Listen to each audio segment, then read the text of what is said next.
Thank you everyone for joining us today. My name is Wolf Mafil, and I'm the founder and executive director of Haiti Policy House. Haiti Policy House is an organization, it's a research institute that focuses primarily on Haiti and foreign policies impacting Haiti. And today, Haiti is at a crossroad where we are again exploring another, I would say, like a international stabilizing force or peacekeeping operation in the coming year. And for the Haitian community and also Haitian policymakers and stakeholders, there's still a lot of questions that folks have. And I thought, who would be the best person to have besides Bill O'Neill to help us address some of those, specifically on the human rights perspective, and how do we deal with the atrocities that have been committed in the past by the gangs, and also any human rights violations that may come up or could come up with a potential international force going into Haiti as well. And with that said, again, my name is Wolf Mafil. This is Haiti Policy House, and visit our website at haitipolicyhouse.org. We have other events coming up. We have one coming up this Thursday with Dr. Wilbert Faton, where we will be talking more on the governance and security issues directly. And Bill, I'm going to pass it over to you. Feel free to introduce yourself, tell folks your background, who you are, and then also give us a brief overview of where you see things currently in Haiti. Thank you very much, Wolf. Good morning, everyone. Thank you for making time. I know everyone's very busy. Yes, I'm Bill O'Neill. I'm the United Nations designated expert on the human rights situation in Haiti. I've worked in and on and about Haiti off and on for many years, but also worked in many other crisis situations, Rwanda after the genocide, Kosovo after the NATO bombing, and other places like Liberia, Sierra Leone, Bosnia. I won't go through the list, but anyway, my focus has always been on human rights wherever I'm working, and that also would include issues relating to the rule of law. And one of the themes of this morning's discussion is accountability and attacking impunity, looking at judicial systems, prison systems, and police. So with that said, I thought I would just talk a few minutes, because I know most people here know a lot about already what's going on, so we don't want to waste time on that because I know time is valuable. I just thought I would talk about some of the key issues I'm very worried about with regard to human rights, and they do connect to this accountability question, and I hope we will have time to discuss that in the Q&A. But I could have a list of 600 things, but I've limited to 6. There's 6 issues or problems that I'm extremely worried about with regard to human rights in Haiti, and not in any particular order, but I'll start with the internally displaced persons issue. There are now over 1.4 million Haitians who have had to flee their homes because of the violence. That's the highest percentage of a population of anywhere in the world. It's not the largest number of displaced. That would probably be these days Sudan or Congo, but as a percentage of the population, it is the highest proportion of people having to flee their homes. And they are tremendously vulnerable and at great risk. I've been to some of the sites. They're miserable, overcrowded, dirty, very limited services of any kind. And it links to my second big concern, which is gender-based violence. In these sites, young girls and women are particularly vulnerable to sexual attacks and assaults, including rape. Of course, the gangs we know use rape constantly and sexual violence as a way to assert control and domination, and also humiliate whoever they're trying to humiliate. And the numbers are off the charts, and the cruelty and the extent of the violence is horrific. And it's also, there's a lot of gender-based violence unrelated directly, at least, to the conflict, to the gangs. I was in the South 2 visits ago in Jérémie and Les Cayes, and met with human rights groups, local human rights groups, and they were giving me pretty horrifying accounts of the gender-based violence there, where they're hundreds of kilometers from any gang. It's, again, typical power relations. It was people in positions of influence, pastors, teachers, judges, who were abusing their authority, and it was pretty widespread and a major concern for them. Third, I'm making a point of my mandate to focus also on children and children's rights, and in particular, I'm really concerned about the right to education and the right to access to healthcare. And of course, with regard to education, again, it's linked to the displacement issue. Of the 1.4 million, about half are children, and they're not going to school. So 700,000 or so Haitian children are not going to school. You still have the challenge of schools, or some schools have become sites for the IDPs. So they can no longer function as schools. They are IDP camps, essentially. And there was already limited access to education in Haiti even before all of this. On any good day in Haiti, only half the children were attending school, but now that number is much, much lower. And the trauma children have seen or witnessed around them from the violence also affects their future development, their mental state, and also their ability to learn. Healthcare, again, very, very much under attack. You all know about the attacks on hospitals, clinics, the closing last week of the Doctors Without Borders, the Médecins Sans Frontières clinic in Turgeot. Is very alarming. I mean, Doctors Without Borders don't usually, even in Gaza, they kept going most of the time. It's not every day that they say we just can't work in this kind of environment. The Schweitzer Hospital has had a couple of narrow escapes from a gang attack. In fact, there's a little bit of good news, I have to say. Last week, about 10 days ago now, they were under severe threat from a gang, and the chief operating officer got in touch with me, and we were able to mobilize, and I contacted some folks at the police, at the MSS at that point, the Kenyan-led force, the government itself. President Sincere responded immediately to my message, and the U.S. Embassy was very much involved in trying to get mobilized and get police up there, and they were able to get up there. A helicopter landed with police, and they were greeted as heroes by the people in the hospital and the grounds, and they were able to drive back the gang and keep it at bay. But it was a close call, and it's not for sure that it can stay safe. So access to healthcare, deeply, deeply compromised. Fourth is I'm very worried about the self-defense groups. I understand it. I get it. It's a sign that people have no trust in their government. They're not being protected. So they take it into their own hands. And I get that. But there are some really serious abuses being committed by some of these groups, not all. And that's very worrying. And I also have increasing accounts of alleged extrajudicial executions committed by the Haitian National Police of suspected gang members. And again, it's a sign of how desperate people are, how there's so little trust in the institutions. We'll come back to that, but it's not the right thing to do. It really isn't. And so that's a very big concern of mine, is taking the law into your own hands, or law enforcement officers going way beyond their legal authority.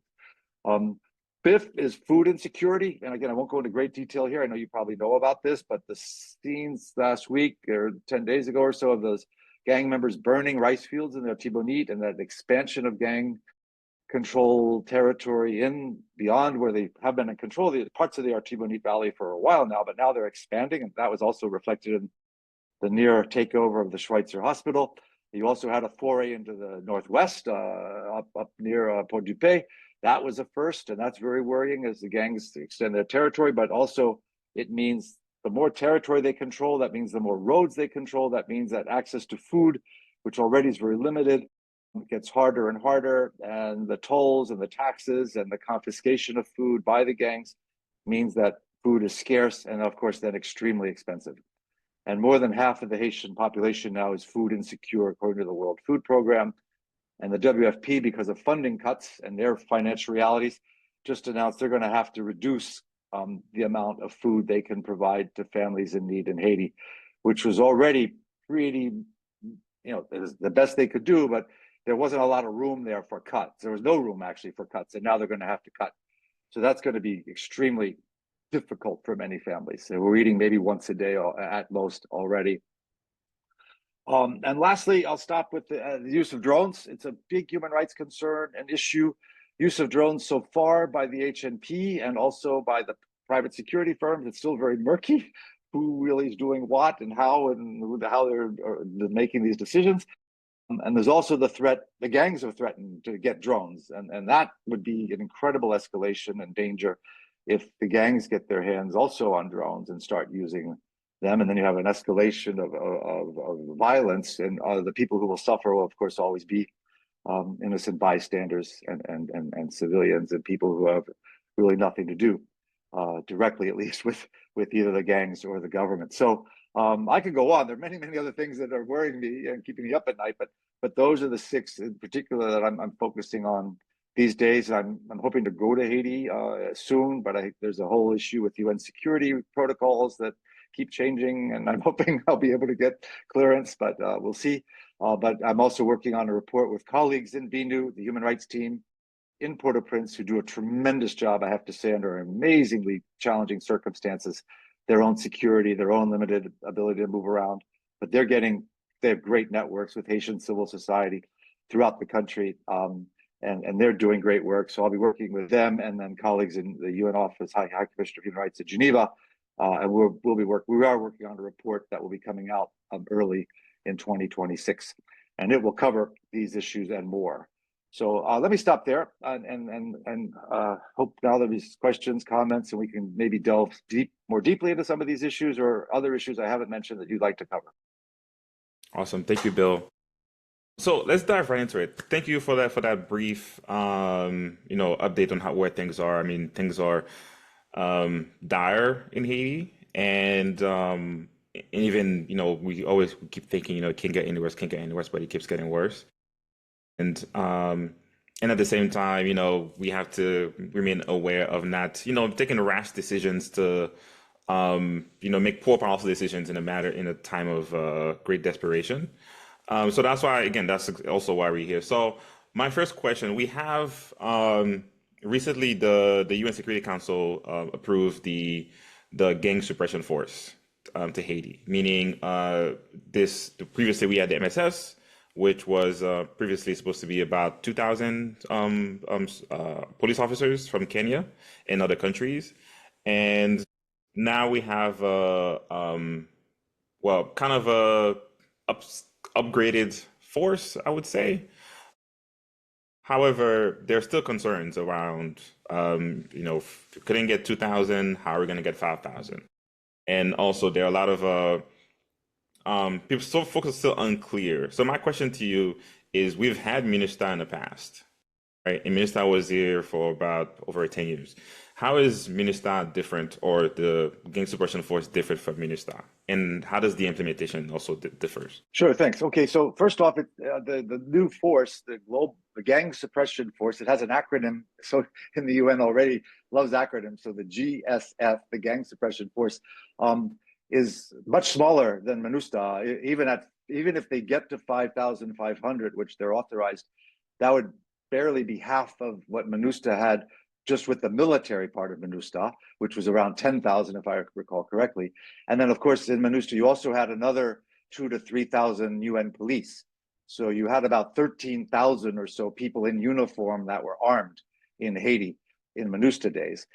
So it's much larger. That was much larger and had covered pretty much the whole country. This force, it would be half the size.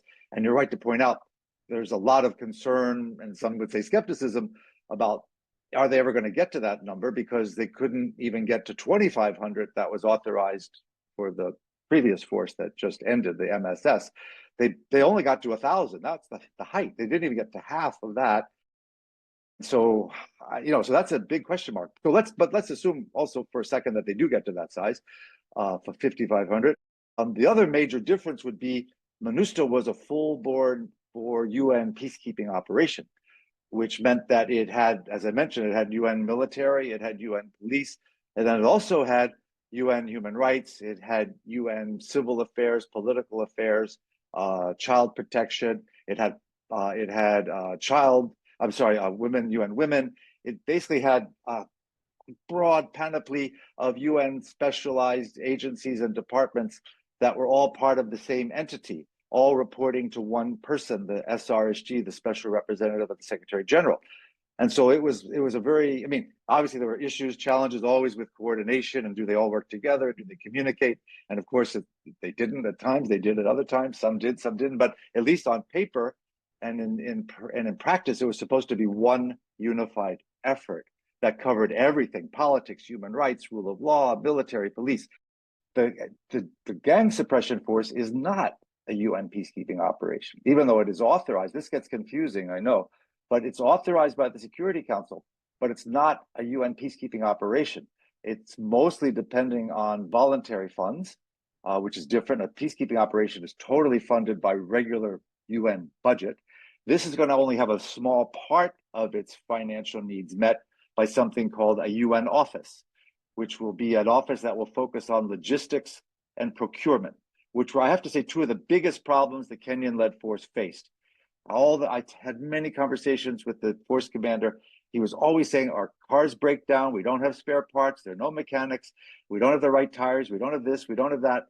And so getting the right stuff for the force was a nightmare because it was not a peacekeeping operation. It depended on a whole different way to try to get things. I won't go into details here, it gets pretty complicated and technical.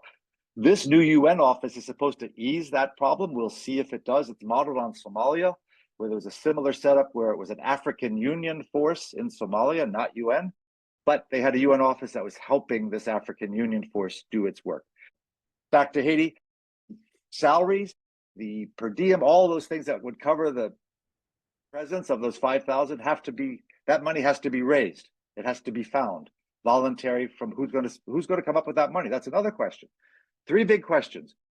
Where are the people going to come from? Who's going to pay for it? And how long will it take? And the last question is, I'm told, months. We're months away from seeing anything much larger than what the Kenyans are going to stay. The 1,000 or so, the Kenyans, Bahamians, Jamaicans, Salvador, Guatemala, they're staying, and they are now just changing their hats, and they will become this gang suppression force.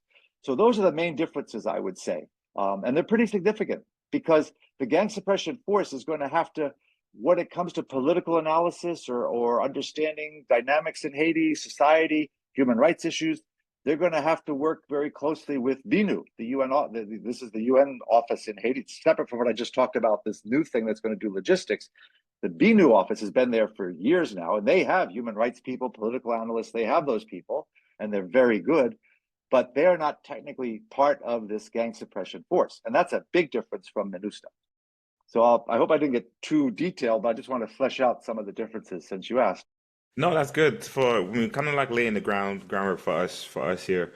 And going into human rights, accountability, right now, I guess my question can be both towards the GSF and also for ongoing human rights violation that are in Haiti. With Haiti's judicial system or institutions are mainly incapacitated. Like right now, we can't even finish the investigation on the president's assassination. And so my question to you, what realistic pathways exist now to pursue accountability for gang-related atrocities? And then later on, we can talk about the GSF. Okay. Regarding the gangs, yeah, you're right. This is a huge concern. The justice system, as you mentioned, is very weak. Barely functioning, certainly in the capital region. The courthouses have been taken over by gangs. The main Tribunal de Première Instance was overtaken by a gang over 2 years ago. The Minister of Justice now was up the hill. They've left downtown, as many other ministries have, and they're up around Bourdon towards Pétionville. And outside the country, when I visited, they're functioning, as much as they ever do in Haiti and Cape Haitian and where I was also in Wanamant, Port Liberté, but they're not dealing with gangs. They're dealing with common crime and or civil law issues regarding business contracts, etc. So for gang-related violence, one response, and this is a start. I don't know if people have heard about this. There've been what they've called pôles judiciaires, they're not really two new courts, but they're two new specialized, let's say, disciplines within the criminal justice sector of Haiti. One pôle judiciaire, and these are modeled. This has been tried with some success in Mali, in Democratic Republic of Congo, in Central African Republic. So there has been some experience in places somewhat similar to Haiti with the French legal system and the same problems with, weak judiciaries, interference, corruption. Haiti's not the only place that has these things. These was going to focus on financial crime and corruption, which is huge. And obviously the gangs are connected with that in some ways because we know there are links between politicians and oligarchs and the gangs. And there's a ton of corruption in everywhere in Haiti. And then the second pole will deal with mass crimes, mass violence. That's going to be the gangs. and gender-based violence, sexual crimes. And so those two units are going to have specialized prosecutors, specially trained, specialized judges, and they will get some training, mentorship, special tools, investigative tools, and they are just beginning. The decree was signed, the Minister of Justice is on board with it.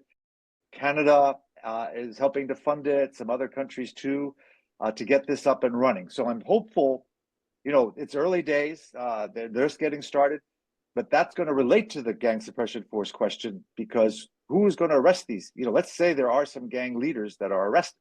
Where do they go? Let's say the gang suppression force arrests Barbecue.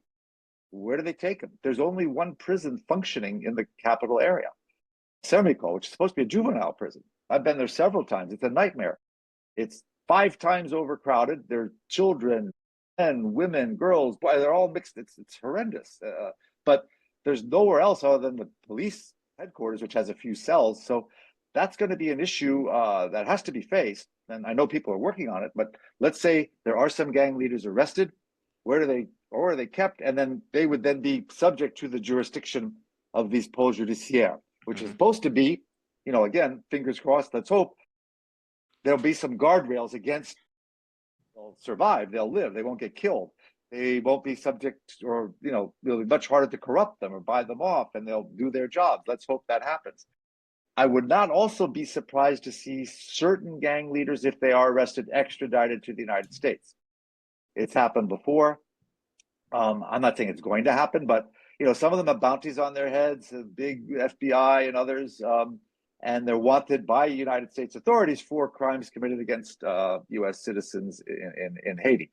So, and I have to tell you, some Haitians I've talked to said they'd actually like to see that, because they know if they're in a U.S. prison, they're not going to get killed. They're not going to be able to run the gang from the prison. They're not going to be able to escape. And they actually probably will really get tried and held accountable. But again, obviously, it'd be much better to do it in Haiti. But realistic, it's going to be challenging. Let's assume they can arrest, let's say, the 8 to 10, 12 major gang leaders. I'm hoping they'll face justice in Haiti someday and be tried, and they deserve a fair trial with all their guarantees. But it's a big problem. It's a big challenge. And then what do you do? Just briefly, had a meeting yesterday here in New York. At a member state mission, what to do with at least half the gang members who are minors, who don't belong in a prison. I mean, they're as much victims as perpetrators. So there is talk in Haiti now, not just talk, there's action to create some rehabilitation centers to send youth to be rehabilitated, re-educated. They're going to have to do some kind of service to the country to make up for what they did. That could be planting trees, clean drainage canals. There's millions of things they could do. But there's a big challenge there, is what to do with this, let's say, several thousands of young minor gang members. Okay. Thank you for that. So so let's say scenario where, recently ICE arrested, or Homeland Security arrested Regina Boulos and also Dimitri Vorb. If they were to be sent back to Haiti, would those two poles be, would they be under the jurisdictions of those two poles for like financial crimes or gang-related issues? I mean, yeah, I'm speculating here. I don't know what, the grounds are. I've seen the generic terminology the U.S. has used, but I'm assuming, that both of them, given what I know about them, what the world seems to know about them, they most likely would be charged with some kind of financial crime and corruption. So yes, my understanding is that would be within the jurisdiction or the remit of this poll that's going to be specifically looking at that. Because the issue is the ULCC, the Unité de lutte contre la corruption, has done fantastic work, and they've handed over 100 investigative files where they have pretty solid evidence of corruption. And over the last, I think it's 5 to 10 years, there's been one conviction out of 100. So, I mean, there's a problem somewhere here, right? Obviously, this pôle judiciaire is supposed to address that just can't be right, that you have one conviction out of 100, that most of them haven't even gone to trial. Okay. So now let's switch over to the GSF. In terms of accountability, what does human rights accountability looks like? Because we've had MINUSTAH in the past, and you and I both know the challenges and the atrocities and human rights violations that came with MINUSTAH and the soldiers that came with MINUSTAH. We're talking about gender-based violence. We're talking about the kids left behind by soldiers, Mhm. peacekeeping soldiers, and on top of that, you had the cholera outbreak, which probably killed more people than probably like thousands of people were killed because of Mhm. cholera, Mhm. and um, and that leaves a lot of folks, um, I would say, uneasy or Mhm. uncomfortable with this entire situation. And so my question to you is, what what are the mechanisms in the? I know you talked about the special representative Mhm. for kids and for women in human rights. I mean, you also work in human rights. But I mean, if you get down to the real brass tacks of it, like, why should anybody trust it? Because we've seen what it done in the past. We've seen what it Mhm. does in other countries, and we've seen how Haiti also what's it called? I've experienced it in the past. So yeah, why Mhm. should anybody trust it? Okay, what are the mechanisms that would be in place for to deal with human rights violations? And two, why should anybody trust it? Yeah, well, I hope that the first part will help maybe address the second question you have. But yeah, no, absolutely, I understood. I totally agree. The UN in the past, MINUSTA days, and even before that, in other previous iterations, there were some serious crimes committed by peacekeepers, and the number is about 10,000. They estimate 10,000 deaths from cholera. The most reliable figure I've seen, I think, is with a Yale medical school epidemiologist. So, what's to do? Well, so certainly some lessons have been learned from that sorry experience, and what in place now. And if you look in the resolution that created the gang suppression force that was adopted, I think it was 2 weeks ago today, more or less, or 3 weeks ago, they did include, and after several drafts, there are several safeguards built in. So one is there's a compliance framework, it's called, whereby the gang suppression force will be held to human rights standards that apply in the use of force, in arrest and detention, and in general behavior. They will be monitored by BNU, essentially, the human rights team. And again, this is where it's maybe a good thing that's not part of the gang suppression force. It's separate. It's a separate entity, so it's not investigating yourselves, so to speak, which is always a bit, dicey. They are independent. They're arm's length from the gang suppression force, and they've set up also a civilian complaint mechanism, so that civilians, Haitians who see or hear or learn something that shouldn't have happened, that happened, there's a way to communicate that to the force and to others monitoring the force. Every troop and police contributing country that will send people to Haiti under this force has to abide by what the UN calls its human rights due diligence policy, which means they have to be specially trained and vetted and approved before they are sent. And again, the UN monitors that. So there are different things and mechanisms, bodies, people in place to watch what they do and report on it and take action if they do something wrong. So I think that's somewhat reassuring. I hope that might help build some trust. It's going to depend on Haitians cooperating too. If they, here in New York, they say if you see something, say something on the subway. What's going to be the same thing there? If you see something, say something to somebody and let it be known, and then action should be taken. And I think that's the big lesson. I mean, I took away from the MINUSTA days. It was the cover up. I mean, frankly, the UN on cholera tried a cover up. And going back to, I'm showing my age, under the Watergate and Nixon, the saying was the crime was bad enough, but it was a cover up that killed them. And it was the same thing, I think, with regard to the UN's experience in Haiti, the bad part of MINUSTA. I also want to say MINUSTA did a lot of very good things. And, we obviously, the bad stuff always gets the attention. It should, it was terrible. But the cover up was what was really bad. So I'm really hopeful now because I'm sure with 5,500, going to go wrong. Someone's going to do something they shouldn't. But then the real challenge will be, okay, is the right action taken? Is it looked into? And if it's confirmed, is there discipline? Is there a consequence? And that's going to be important because if there isn't, then we're going to have the same issue that we had. Then you're going to lose trust right away. You're going to lose the trust. If you don't have the trust of the people you're there purportedly to help and protect, you might as well go home. So it's a huge challenge. But I have to tell you, people are really hyper aware of it.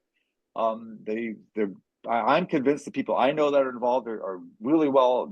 I don't question their commitment or values at all.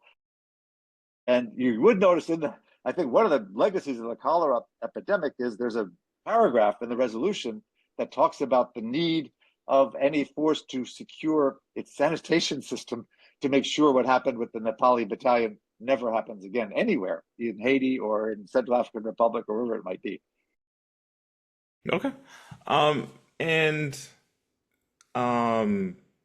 might be a bit too granular here, but let's say, for instance, that there is an operation and then a kid dies, and there is um, a member from the GSF force that is responsible for that, whether it is a mistake, something like that happens, and what happens to that member? What usually will happen, and this is true not only for Haiti, is that, I mean, we're doing a hypothetical now, so I'm hypothesizing myself. Normally, the person would be sent to their home country for disciplinary action. So it's basically, I'm not aware of a single peacekeeping operation anywhere. And I said this is not a peacekeeping operation, so it's a bit different. But I don't think there's a single country in the world that would send their people to Haiti or to Congo or Mali or wherever and say, okay, if they do something wrong, they can be tried in the national courts of that country. They won't do it. They won't send people then. So people understand that, but they should be held accountable if they did commit an offense of whatever the offense was, and then suffer the consequences after a fair hearing and a trial. I'll give you one example from Kosovo. When I was in Kosovo, there's a large U.S. military, they had a big presence there. And we had a terrible case where a U.S. soldier raped and murdered a 13-year-old Kosovo Albanian girl. And that soldier was immediately arrested, sent back to the U.S., tried in the U.S. military court system, and would have gotten the death penalty. They have the death penalty in the U.S. Military justice system, but he pled guilty, so he got sentenced to life without possibility of parole. So that's what should, I hope that never happens anywhere, but when something like that happens, that's what should happen, that the person gets disciplined. But no one's naive about this. Some countries will do that and other countries won't. They'll just look the other way or forget about it or not do anything. And I think that's where like the trust, there's trust issues, because there's what should happen, and then there's what happens when the person goes back to their country, where it's just like, oh, welcome home, all is forgiven, we move on. Meanwhile, we still have victims living back in the receiving country. Just one thing about that quickly, just on the MINUSTA experience too. You mentioned earlier the MINUSTA babies, the so-called babies. Two countries that did the right thing were Argentina and Uruguay. Did DNA tests, and they tested everybody they sent, and they took DNA samples of the child. And when they had a match, the father was docked pay and money, and the UN people, the UN office in Haiti, managed to get these women the money. Many of them didn't have a bank account or anything. They got the bank accounts, and they started to get money wired from the father's salary back wherever they were from. I'm saying, again, it shouldn't happen. It's terrible. It doesn't make up for what they did, but it's something. And I think that's a sign that, some things are done the right way. We need to try to prevent them, obviously. But if things do happen, and I know the UN still has huge problems with this and accountability, but the problem is the UN doesn't have its own army. It depends on other countries to send people, and they will only send people under certain conditions. Okay. All right, thank you for that. So I think we have some questions in the chat. Okay, we have one here. Said, how is U.S. policy under President Trump playing out in Haiti today?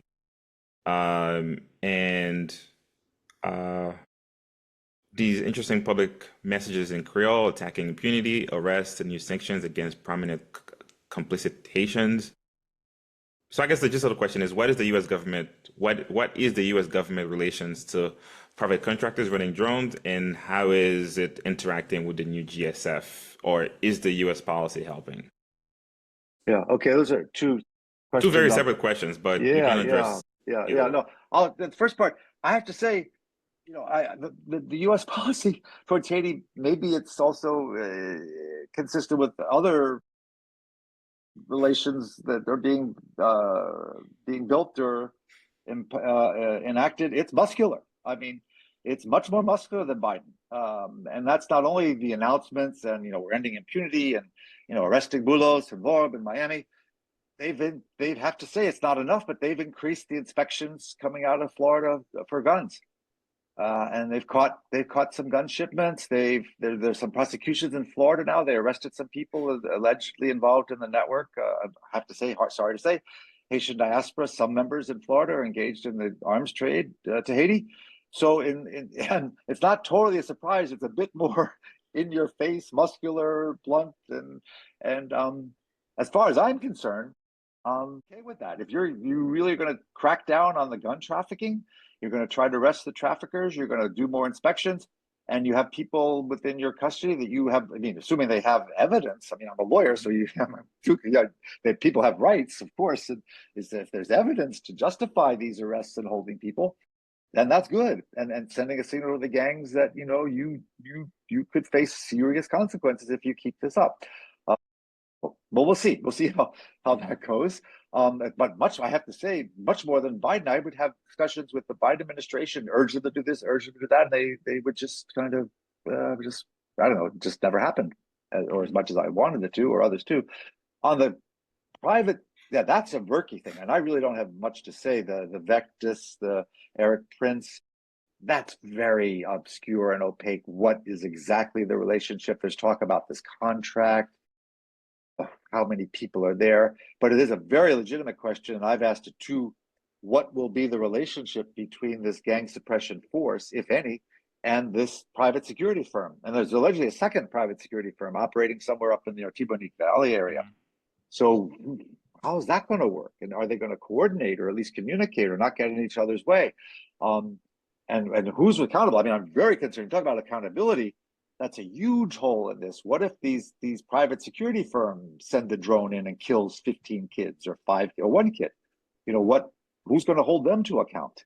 And where will they be tried? And so that's a big question. But I don't have the answer. We're trying to get more information, but it's very hard to get. Thank you for that. So one more question I have. In terms of Haitian sovereignty and the engagement with Haitian stakeholders and the Haitian government, how is the BNU, the UN, the GSF, the different countries that are involved in this, that are funding this, how are they seeing this GSF force being implemented without infringing on Haitian sovereignty? Yeah, a good question. I'm not sure I have the answer. They've already been invited in and welcomed by the Haitian government. So that's already a big step. The presidential council and the prime minister, they all said we want this force before the resolution, and the resolution passed, and they welcomed it. So when it comes to sovereignty, there's already been a pretty large breach in the wall, so to speak. Now you can always argue, was that totally voluntary? What choice did they have or not? But the fact is, there they are, and they've been invited in by the Haitian state, as it's represented nowadays by the presidential council and the ministers, various prime minister and the ministries. So how they then work with, I think this is another big question. How is it going to work communicating with the Haitian National Police, the task force the prime minister has set up that has launched many of these drones? It's not just the private company. The Haitian-led prime minister's task force actually launched the first many drones attacks on the gangs. So how will that work in terms of the GSF, the police, the Haitian army, such as this? Only 700 or 800 people. They don't have much, but they're there. And then BNU, I know, they've been there a long time, and they are constantly working with their political people, are meeting all the time with whoever the president, Saint-Cyr, Leslie Voltaire, Frijon, whoever it was, and the other counselors, and then also with the prime minister and the various ministries, depending on what their issue is. And they're always talking about a Haitian-led policy, Haitian-led strategy. And they say, and they do it, I believe it, they try to support that. But it's obviously a delicate dance anywhere, again, not just Haiti, when you have a large external force that has law enforcement authorization from the Security Council to arrest people, detain them, kill them if you need to, under certain circumstances. That's obviously a huge, in a way, breach of sovereignty, but it's been all welcomed and adopted, and how it actually works in practice is, I think, the challenge now. And hope that if they're using force, it's, and again, the resolution says over and over, according to international law, humanitarian law, human rights law, whatever it is. That's I think the bigger challenge now. All right. So the next question I have is related to elections. What is the connection between the GSF in elections in Haiti? It's kind of like, I wonder if it's like a chicken and egg situation where um, is the GSF a way for Haiti to get to elections, or is it the other way around, elections as a way for the GSF to end? And what happened if there's no elections next year? Yeah, well, I mean, yeah, it Because does. I mean, Again, February 7th, we are what, yeah, yeah, 5 months away from February yeah, 7th? yeah. Come February 7th, 2026, and there's no election, or, let's say there's not one for the next year, what is the GSF stands and Yeah. Well, yeah, I think again, you're right. Chicken egg is a good appropriate metaphor. Yeah, I mean, I think the primary purpose of the force is to dismantle and disarm the gangs and bring back a basic level of security to the parts of the country that are suffering greatly. And I have to say, the people I talk to when I go to Haiti, I can't go to the gang controlled areas, but people come to see me. And I'm getting WhatsApps and messages every day from people in Carrefour, Martissan, you name it, Tabar, and the horrors of their lives I see every day. So that's the number one job, bring back security, because without security, you can't do anything. Healthcare, education, elections, you name it. So I think that's that's their job. Now, what happens if they succeed? As I said, it's going to be months before they are really in a number, if they get to that number. So you're already going to be in February. And I think it's pretty safe to assume, and everybody I know in Haiti who's serious says elections are the last thing we care about right now. There's no way you could have an election now under these circumstances. And in fact, if you rush elections, you're going to have what happened in 2010. When you rush the elections after the earthquake, look what we ended up with. The mess that ended up 10, 15 years later. So don't make that mistake again. And I agree with them. Don't rush elections. It's better to wait than to have a rushed, terrible election. And there's no way they're going to do it by February. So what does that mean? Now it's in the political world, and that's not my area. I don't specialize in it. I leave it to others. But I do know there are talks underway to figure out what happens on February 8th, assuming there are no elections. The council continues, part of it, the smaller one, different, Conseil des Sages, judges of the Cour de Cassation. There are many different options now being discussed, but you have to have a plan B for February 8th. I think the big danger there is if there is no plan B and there are no elections and February 8th comes and there's no answer to who's in charge, that's a nightmare. That, frankly, technically has nothing to do with that discussion in terms of its mandate. And their mandate actually is for a year. So they will be there until next October, no matter what, October 2026. But And then it could be renewed. the GSF force landing in Haiti is most likely going to be sometime in 2026. After the election. Yeah, it'll be gradual. It won't be like D-Day where they all come. It'll be in bits and pieces. I think I'm told it's going to be probably, let's say you get to 3,000 by spring. I think that would be a minor miracle. Yeah, and then if you ever get to 5,000, that's a few months more. So you're well into 2026, and their mandate is good for a year until October 2nd or whatever it is, 2026. And the Security Council will meet again and decide, do they renew it? Do they not? Whatever. So. And so next question I have is, how have you seen the change in the Security Council, the way it looks at Haiti, over the past, let's say, compared to getting Minister approved to now getting this GSF, to getting MSS talked about, which wasn't a UN mission, but also getting the GSF resolution, and how countries like China and Russia tend to be more against any kind of foreign intervention into Haiti or any other country per se. And how have you seen that dynamic change in over the years with the UN Security Council? Yeah, I think what's happened is it's a reflection of the change in the world environment and the global relations, and in particular among the three big powers of the five, the five permanent members of the council have a veto, each one of the five.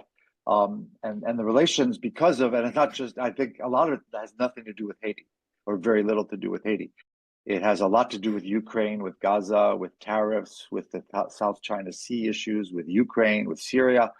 So Haiti gets it's not only a political football, but it's reflecting the tension and the complexity of the relationship, I think, which is much more complex now compared to the 90s, and things were looking so positive, and the Cold War was just over, and there's no more Soviet Union, and everybody's now trying to work together.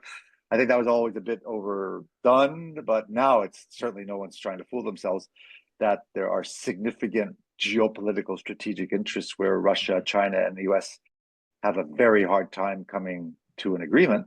And Haiti is an example of that, and it plays out with regard to Haiti. So I think that's what's pretty a big change. It's not to say what China and Russia, they raised some legitimate concerns, some of the ones you've raised already, and others too, about where's the money coming from, who's going to come, what rules are they going to operate under, who's going to be responsible if something goes wrong. They raised all these questions as part of their resistance to approving. They didn't veto, but they abstained, the two of them, on the vote, so they didn't stop it. And I think one reason they didn't stop it is reflecting the other part of the change dynamic, is there was total unanimity in the Western Hemisphere. Every OAS member state supported the resolution, everyone. And usually for interventions in the Americas, with the sorry history in many cases of the US intervening in many countries and the Monroe Doctrine, all that stuff, it's that part had changed. And that, I think, swayed Russia and China when they saw that OAS unanimously, CARICOM unanimously, Haiti all asking for this force. It was going to be very hard for them to say, no, we're going to stop it. But they couldn't vote yes, so they abstained. And they raised some good questions, and I'm glad they did, because they need to be answered. Do you think OAS was trying to do like a self-preservation move after it was Who called out? knows? Yeah. Who knows? I mean, I can't read people's minds. Usually, I mean, I look at my own behavior. Some of it's out of self-interest, some less so, some more so, depends on the issue. But I'm Yeah. sure there was something there. Yeah. I have another question here. Are there plans being made for DDR, especially given that a large number of children? I think you talked about that earlier today. Plans to address the large number of children involved in armed groups, and why are we not seeing a meaningful integration of women, peace, and security principles in this GSF? Yeah. Okay. So the first question, yes, I just mentioned I was at a meeting yesterday here in New York. I attended that had various people around the table, including somebody from BINU, who runs their office on DDR and community violence reduction. And Just for anybody who doesn't know what DDR means, can you sorry, explain? yeah, disarmament, demobilization, and reintegration. Hmm. So disarming, demobilizing, it's kind of military style words, but it applies to the gang members for sure. You take the arms away, you take them out of the gang. And as was said, especially for the youth members, you don't put them in a prison. You have to send them to some center where they will be rehabilitated, ideally. They're going to need psychosocial counseling. They've been through trauma. They've committed or seen horrible things. Maybe horrible things have happened to them, especially the girls in the gangs have been surely sexually abused. And almost every person I know that deals with this issue says that.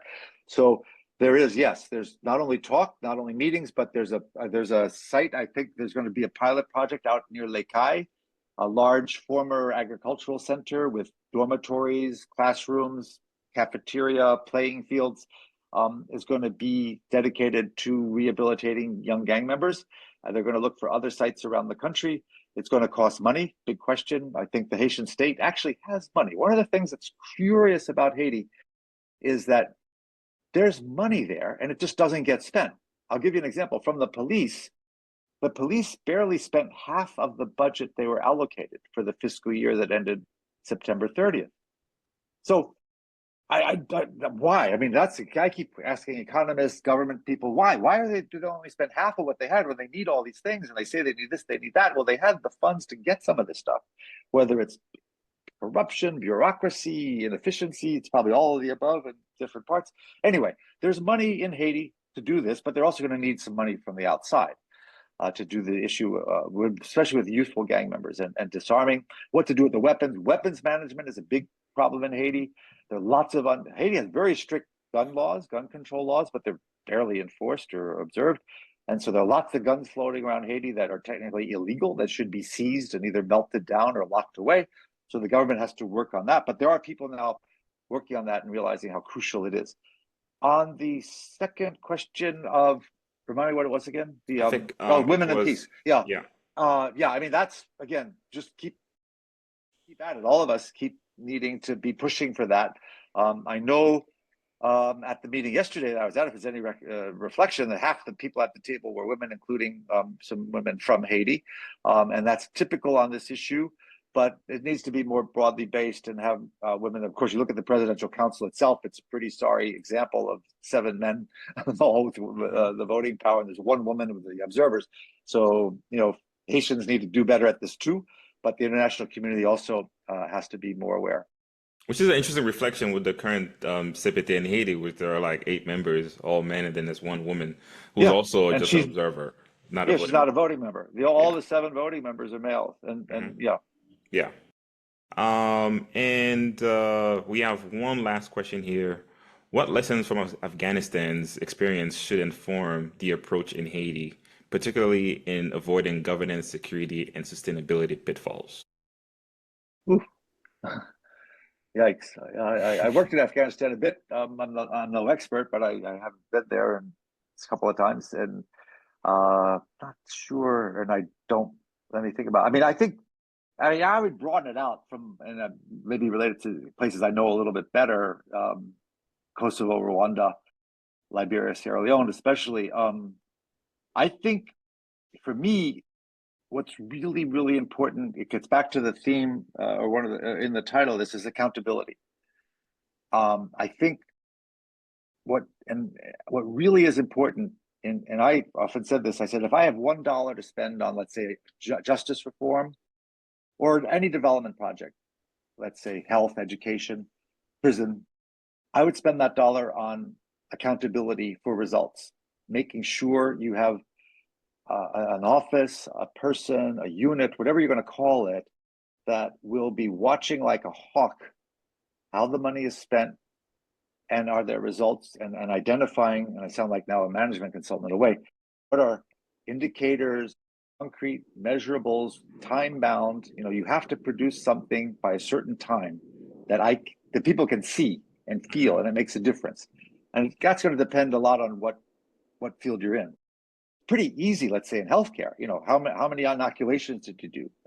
What's the level of food vulnerability? Is it up or is it down? Literacy rates for education. Prisons, for me in Haiti, one of the huge problems is 83% of people in Haitian prisons have never been convicted of anything. They're awaiting trial. 83. That means only 17% are actually criminals of some sort that have been convicted.